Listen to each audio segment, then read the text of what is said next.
De dos voces. Este escenario está bastante concurrido, pero de dos voces que van a reflejar la inquietud de este movimiento tan importante, Movimiento Social Republicano Ecuatoriano, compuesto por militares en servicio activo que viene haciendo investigación, que viene haciendo aportes al país y que en un momento tan delicado como este finalmente accedieron a presentarse aquí en las dos frecuencias de Municipal. Y es muy importante escuchar por qué. Porque se trata de personal, de gente, de profesionales que estuvieron y que de alguna forma están vinculados a la actividad militar. Se trata concretamente del señor coronel Jorge Villavicencio, 30 años estuvo en el ejército ecuatoriano, y también de la señora doctora Gabriela Mosquera, quien nos acompaña. Ella es socióloga justamente de este Movimiento Social Republicano del Ecuador. Vayamos directo al grano porque, insisto, ellos vienen haciendo investigación y me permito preguntarle al militar, al coronel Jorge Villavicencio, exactamente qué es lo que tenemos, qué tipo de problema es el que se le ha presentado al Ecuador en esta zona fronteriza esmeraldeña, fronteriza con Colombia. Coronel, buenos días, bienvenido a Municipal. Muy buenos días, de parte de todo nuestro grupo. Es un placer que esta exposición, estas palabras y estos conocimientos vayan a la población. Creo que es necesario que el país conozca lo que verdaderamente está pasando por debajo. Lo que verdaderamente está pasando. ¿Qué está pasando? Ya. Esto no es nuevo. Esto no es nuevo. No es nuevo. Lamentablemente esto es un proceso que de alguna manera está apadrinado, por así decirlo, por fuerzas internacionales. Muchos le estamos tomando como un problema nacional, como un problema Ecuador versus un grupo disidente, posiblemente delincuentes, pero esto es mucho más allá.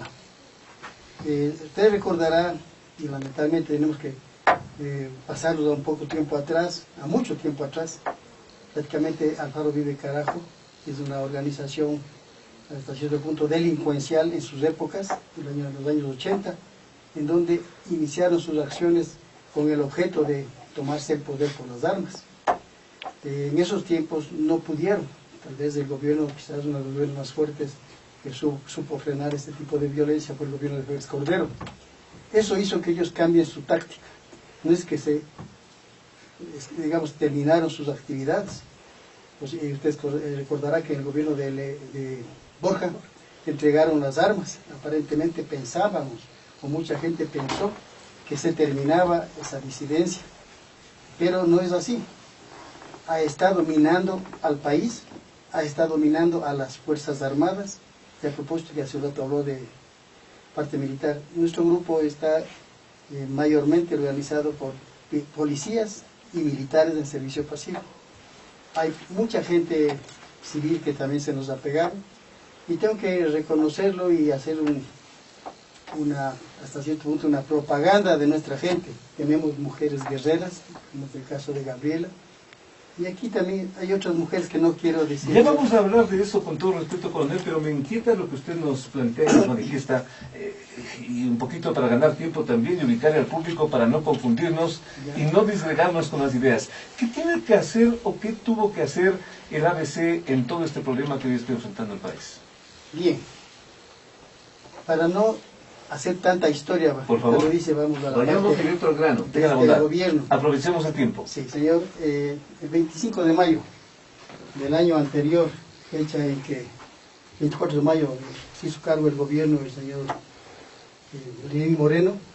El día 25 de mayo, al día siguiente, tuvimos conocimiento de una reunión a la que asistieron todos los representantes de los grupos que han estado al margen de la ley, como es Alfaro Vive Carajo, Montoneros Patria Libre, Sol Rojo, MIR. Entonces, todos estos grupos se estructuraron hasta ese punto en una sola organización que tenemos. El problema de que ahorita estamos conformados por una organización que se denominaría FARE, Fuerzas Armadas Revolucionarias Ecuatorianas, las que no solo tienen personal nacional de estos grupos. ¿Se reunieron para qué? para estructurar las Fuerzas Armadas Revolucionarias Ecuatorianas. Parte de ellos son los disidentes o los que vienen de las FARC, parte de ellos son personal de cubanos, parte de ellos son personas de Venezuela, inclusive iraníes y hasta norcoreanos tenemos por acá. ¿Que operan aquí en el Ecuador? Que operan aquí en el Ecuador.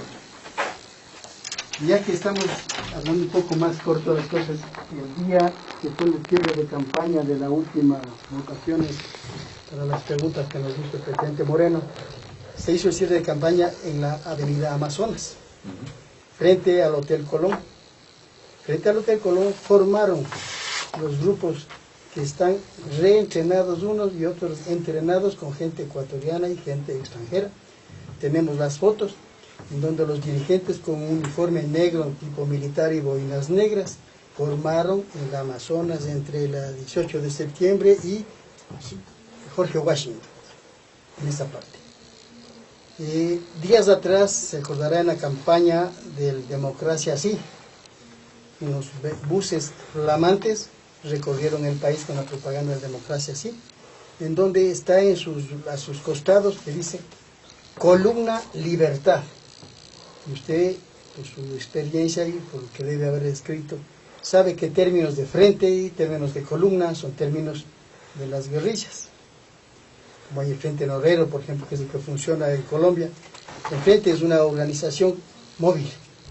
Perdón, la columna es una organización móvil, el Frente es una organización que tiene un espacio de acción. Entonces, en ese día, prácticamente, como le dije, formados, hay las fotos que posiblemente le pasemos y vamos a dejarlo, y cuando llegó el señor Gustavo Larrea, comandante Juan, que mucha gente lo conoce, las mismas gentes dijeron, vivaron y dijeron, comandante Juan, presente. Está dando una demostración más, hasta cierto punto, descarada de la presencia de las columnas ya en la parte urbana inclusive. De este movimiento FARE. Son del movimiento este rato, también le llaman el gesto alfarista, también le están llamando, pero está todo unido. Queremos también dar la más cordial bienvenida a la doctora Gabriela Mosquera.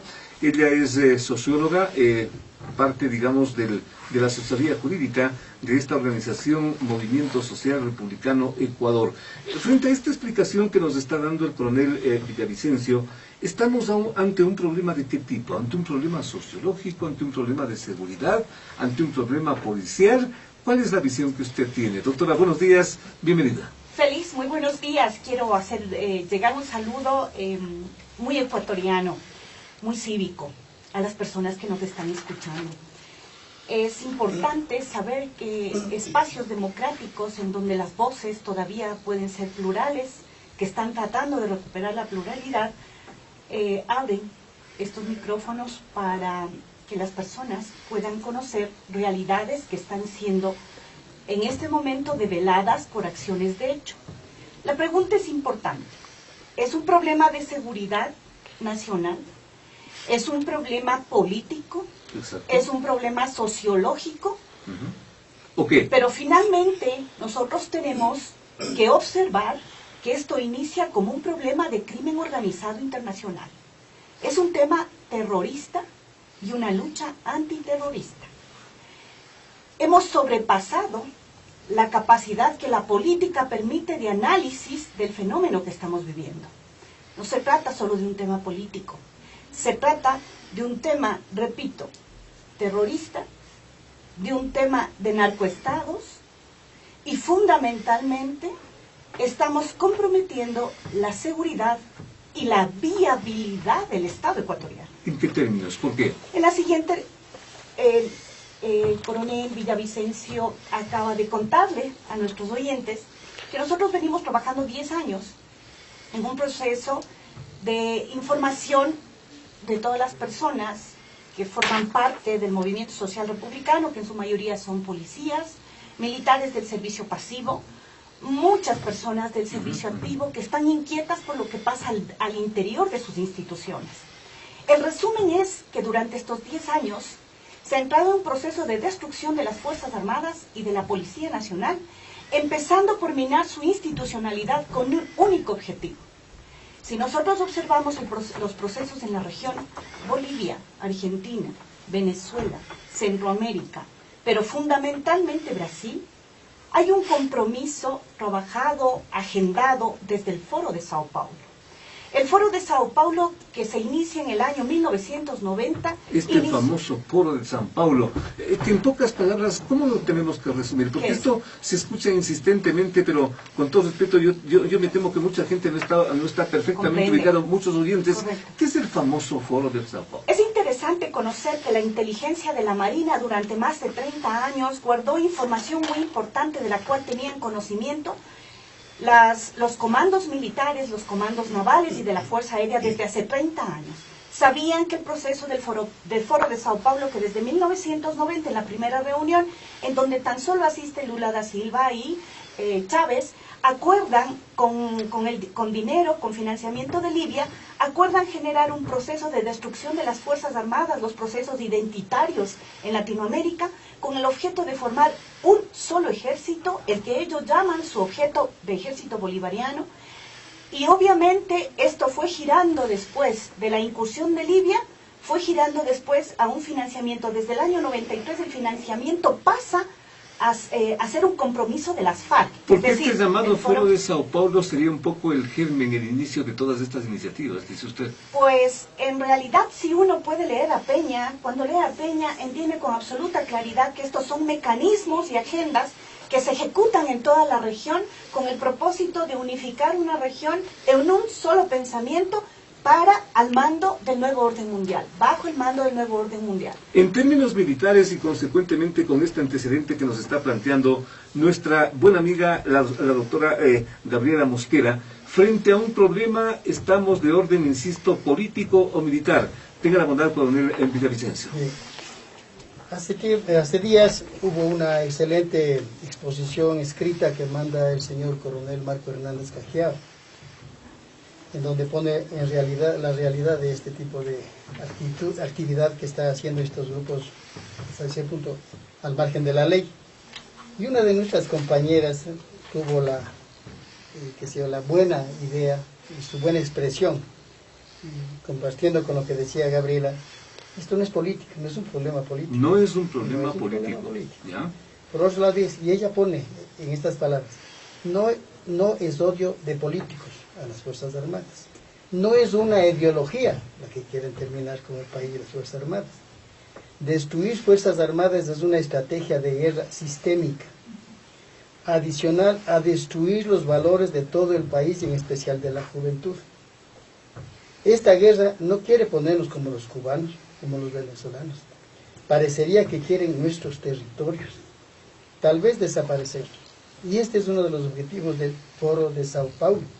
El sistemático proceso de debilitamiento y posterior eliminación de Fuerzas Armadas o cambio por una fuerza bolivariana, que es la que le comenté hace un momento atrás, que es parte de esas Fuerzas Armadas Revolucionarias Ecuatorianas. Estamos viendo que en el año 81 demostramos una aparente debilidad en el enfrentamiento con Perú, escaramuza. Pero esto no solo creo que demostramos ante Perú, sino también ante el país.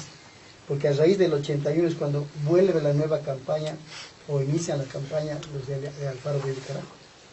Verá que la guerrilla en el país no es nuevo. Esto viene desde el año 1968, 67, con el asunto de los guerrilleros del Toache. Bueno, yéndonos un poquito más, estamos viendo los problemas de la deficiente equipamiento que ha habido en este tiempo. En estos 10 años hemos perdido capacidad operativa. Dicen los estudiosos y los mismos militares en servicio activo que la capacidad operativa de las Fuerzas Armadas no es ni el 20%. Se acordará que a fines del año anterior hubo el día de la FAO, no sé si te asistió, en donde voló un solo avión supersónico, el mismo avión que se cayó después de 15 días. Volaron unos aviones de entrenamiento, los aviones brasileros, los Super Tucano, que son la única fuerza que al momento tenemos. En este sistema de aparentemente equipamiento, yo digo deficiente equipamiento que hemos tenido en este gobierno, tenemos el problema de los helicópteros Drup, tenemos el problema de los radares chinos, tenemos que compramos los famosos aviones estos de Sudáfrica, reusados, porque eso vinieron de Bélgica a Sudáfrica y de Sudáfrica, Shetar, de Sudáfrica pasaron acá. Lo que nos está usted tratando de decir, y con todo respeto, es que tenemos unas fuerzas armadas con poca capacidad operativa. Así es. 20%. Y luego tenemos una información que llegó días atrás, que parece que ya le están colgando al oficial que comunicó de este particular, en donde realmente dice,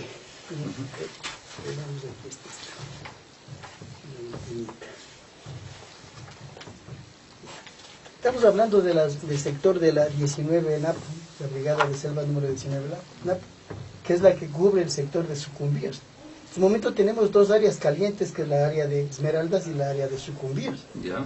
Y acá dice, me permito hacer conocer que las unidades operativas que dentro del sistema logístico al momento no disponemos. Abastecimiento de clase 1. Clase 1 es el abastecimiento de alimentación. No tenemos ni eso completo. Abastecimiento de clase 2, abastecimiento de clase 3, de neumáticos, baterías para los vehículos. Abastecimiento principal, que es de la munición, 5.56, 9 milímetros, inclusive munición de artillería. Al momento el país no dispone. Ahorita estamos llegando a lo que dijo Bucarán un tiempo atrás. Somos un ejército de desfiles. Sí, desfilamos recientemente. Pero tenemos munición. No tenemos munición ni para la artillería ni para los tanques. Hace rato tenemos monumentos, siendo unos tanques que todavía tienen uso. Y vale la pena, ya que dije esto, tenemos los helicópteros de las Fuerzas Armadas, del Ejército, los helicópteros franceses, los Super Pumas, que han durado más de 25, 30 años, casi van a cumplir 40 años. Frente a ese diagnóstico, digamos, preocupante que usted nos está planteando, y para enfrentar este problema que tenemos concretamente en este lado esmeraldeño de la frontera con Colombia, ¿cuál es la situación? ¿Qué tipo de reacción tenemos como país, como Fuerzas Armadas? Como lo decía Gabrielita, estamos de esto algunos años. Y yo personalmente, y con la colaboración de Gaby, cuando recién empezamos a dar un poco más de presencia afuera. Y también pertenecemos a una organización que se llama la Coordinadora de Jubilados y Pensionistas del Ecuador, CURJUPE, que es una organización combativa. Ahí están justo todos los viejos profesores que andan reclamando y todos los días manifestándose, y tienen una organización a nivel nacional muy buena.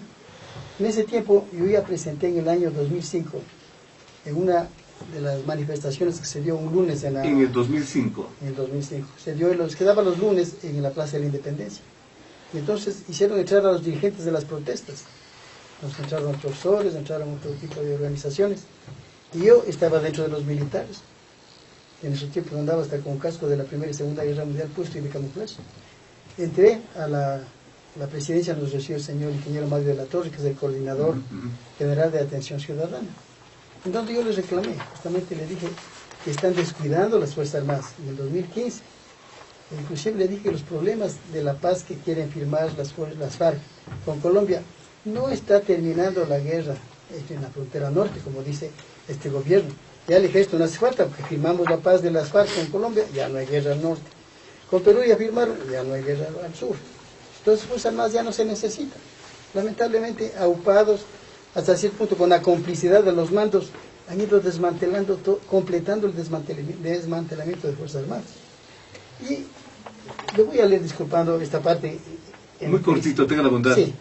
Le indiqué que nuestra mayor preocupación como militares lo tenemos en la próxima firma de la paz entre el gobierno de Colombia y las FARC, que traería como consecuencia la formación e incremento de nuevas bandas delictivas de delincuencia común, asaltos, secuestros, bandas de narcotraficantes y posibles narcoguerrilleros que no aceptarán dejar estos ilegales intereses, muchos relacionados con los carteles conocidos y otros que se crearían, todos ellos con sofisticado armamento y equipamiento, lo que transformará la frontera norte en un nuevo y mayor escenario bélico. En la frontera sur con Perú, igualmente se firmó la paz y en los documentos tenemos 3 puntos o 3 heridas abiertas. El kilómetro cuadrado de Tihuiza, que no podemos acceder sin nadie Creo que nadie en este siglo llegará allá. Tenemos los 2 puertos amazónicos, de acuerdo al convenio, que tampoco estamos utilizando, no podemos ocupar. Entonces, le hemos indicado... Usted presentó esto por escrito. Por escrito. ¿Y tuvo alguna respuesta? Aquí está la ¿Tuvo respuesta. alguna comunicación Sí. de retorno? Dice que, como también reclamé del ISFA, Ya. pues otras cosas que no Ya, valía la pena hablar, ya. las sistemáticas... En algún momento hablaremos de eso. Pero sobre este Ya. punto, tenga la bondad. Entonces, el señor de la Torre dice que ha mandado al documento del arquitecto Fernando Cordero, ministro de Defensa, y al contraalmirante Freddy García, director del Instituto General de la Seguridad Social, para que me den la contestación. Solo el contraalmirante Freddy García me dio una contestación que no cumplió las expectativas que yo tenía de conocer del ISFA, que también lo conocemos bastante. Del señor arquitecto Cordero, fui unas cuantas veces a que me dé la respuesta. No hubo la respuesta. En la práctica no hubo una respuesta. No hubo respuesta. Y usted ve que lo que le he leído es lo que está pasando ahora. Frente a lo cual, el sociólogo... Tenga la Solo bondad, tenía por que favor. aportar más. Estos días atrás, tenemos que hubo el problema de San Lorenzo, la bomba que pusieron en el cuartel de la policía. Un asunto bien planificado. Son 5 incidentes, ¿no? Sí, Que se registran. tal que, usted recordará, no hay un solo herido de la población civil. Hicieron desocupar todo el sector de la gente civil a la fuerza o de a buenas le sacaron para poner la bomba. Hace una semana atrás tenemos el ataque al retén de la Armada en Borbón, que pusieron a la madrugada así mismo un explosivo. Tenemos el día domingo pasado, en las horas de la mañana, 9:30 de la mañana, que hubo un ataque a una patrulla de la policía en el sector del PAN. Y últimamente, tenemos en San Lorenzo, en el Alto Tambo, que atacaron con mosteros artesanales, que hay militares heridos. Y al día de ayer hay un ataque a un helicóptero de la policía que fue disparado. El día de ayer. El día de ayer. Yo digo, a veces nosotros tenemos la información más rápida. Ayer ya sabíamos, la inteligencia nuestra. Hay más de 300 personas trabajando a nivel Reuniendo nacional. todo esto, demos una conclusión, señor coronel. Tenga la bondad. Primero, yo digo, nos siguen engañando. Estos son pequeñas cosas para mantenerse aparentemente ocupados. ¿Nos siguen engañando en qué sentido? El desequipamiento, la terminación de Fuerzas Armadas va a continuar. Porque ya para esto ya era de que se manifiesten. Ya empiecen lo que el señor ministro de Defensa, recientemente condecorado en Venezuela y todo, él habló que nos van a equipar con fusiles nuevos, eso dijo, y cascos nuevos. Cuando de alguna manera tenemos, fusiles, los HK que llegaron en el año 95, 91, 92, 93, 94, 95, 24 años. Tenemos el PAL, que sigue siendo un excelente fusil. Necesitaríamos más cosas. Por ejemplo, en la parte de lo que es la guerra electrónica, ya no tenemos nada. Por eso mismo, este país se ha vuelto tierra de nadie. Usted ve que los pocos aviones que capturan con la droga, son de esos un 5 o 10%. El resto Preocupante sigue. todo lo que nos está comentando, todo lo que nos está informándole al público. Socióloga, dándole una conclusión a todo esto, consecuentemente, y disculpe que resuma así porque quiero que el público tampoco se confunda, sería un problema consecuentemente de equipamiento. Nos equipamos bien como ejército y podemos dar una buena respuesta y todo esto se aclaró, ¿o qué? Ok, gracias Félix. Por favor. Y un poco para concluir, yo quiero hacer un recuento de la gravedad de todo lo que el gobierno bolivariano vino operando y haciendo en el país durante estos 11 años. Yo no hablo de 10, hablo de 11 años. Debemos recordar y partir primero de la información de las computadoras de Raúl Reyes. Es muy claro para el Ecuador, y es público además, que el binomio Correa-Moreno estuvieron financiados con dinero de las FARC. Ese dinero no era un préstamo, no era un crédito para devolución. Ese dinero implicaba el compromiso para que después de la firma de la paz, todas las columnas narcoguerrilleras puedan operar, trabajar, abastecerse y asentarse para operar narcotráfico en el Ecuador. Eso es el fondo, Félix. Ahora, lo fenomenológico, lo que sucede ya como hechos fácticos. Poniéndonos en este día, en esta fecha. Tenga la bondad. Ajá. Después de ese compromiso, Félix, ocurrió lo siguiente. El público quiero que lo escuche con atención. En octubre de 1999, el Ecuador creó un servicio secreto que estaba al mando del Comando Conjunto de las Fuerzas Armadas. Ese servicio secreto tenía como rol, como objetivo, generar procesos de inteligencia que permitían sostener, mantener y planificar la seguridad nacional. Ese servicio secreto fue desmontado en abril del 2008. Apenas se sentaron en el sillón Correa y Moreno. Después de eso se aperturó la CNI en el año 2008. Y ahora es público todo lo que vino haciendo la CNI, que dejó de operar la inteligencia para servicio de la seguridad nacional. Como si esto fuera poco, ocurrió lo siguiente. En el 2007, desde el 2007 se produce un fortalecimiento del corredor logístico de las FARC. ¿Cómo? El grupo de fuerzas especiales de Esmeraldas y Santo Domingo, que eran una fuerza de reacción de frontera, fueron trasladados todos a la Tacunga, dejando en su lugar un batallón de infantería motorizado, el BIMOT, en Esmeraldas, que es en una zona altamente sensible, es decir, desmontaron las unidades de fuerzas especiales en la zona de abastecimiento de las FARC, exactamente desde el 2007. En Esmeraldas y en San Lorenzo se desarticularon las unidades de inteligencia. Los batallones de 350 hombres fueron disminuidos a pequeñas compañías. Las compañías de operaciones fueron trasladadas a Jaramillo y Guayaquil. Así también disminuyeron las unidades de superficie y guardacostas que fueron trasladados además los helicópteros a Guayaquil. Dejaron de proteger la zona caliente de la guerrilla. Muy importantes. Los oficiales de inteligencia fueron trasladados a los departamentos del COMNO, que no es una unidad de inteligencia. San Lorenzo y Esmeraldas no tienen oficiales ni unidades de inteligencia. Los planes de búsqueda del frente externo se redujeron a los planes de búsqueda interna de la CNI. Solo el frente político fue atendido. En el 2012 disminuyeron las unidades de frontera. En el 2012 también el general Wagner Bravo de la brigada la brigada 17 Pastaza dispuso la disminución de hombres en esa brigada. En Lorocachi, en Orellana, el BS-48 Sangay y el batallón tercero de la compañía BS-49 también sufrió una disminución de personal militar. En Montalvo, Pastaza, el BS-49 y el capitán Chiriboga se disminuyó a 4 pequeñas compañías. En Taisha, en Morona, lo mismo. Finalmente se destruyó la UIES, finalmente se destruyó el GAO, que hacían la operación de seguridad interna del Estado. ¿En resumen? En resumen, fueron destruyendo toda la capacidad operativa de inteligencia y capacidad operativa militar y policial para enfrentar lo que ya había como plan.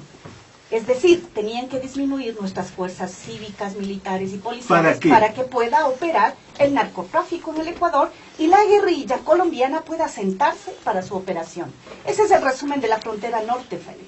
Muchísimas gracias. La presencia de la doctora Gabriela Mosquera, socióloga, miembro de este grupo, de este movimiento social republicano Ecuador, y también la presencia del coronel Jorge Villavicencio. Saquen ustedes sus conclusiones, cosas delicadas las que nos van dejando, importantes, vamos a hacer un seguimiento adecuado y tengan las seguridades que les vamos a volver a molestar. Podría hacer solo una última consideración que es muy importante. En el año 2003 hay un informe policial, un importantísimo informe policial. 2003.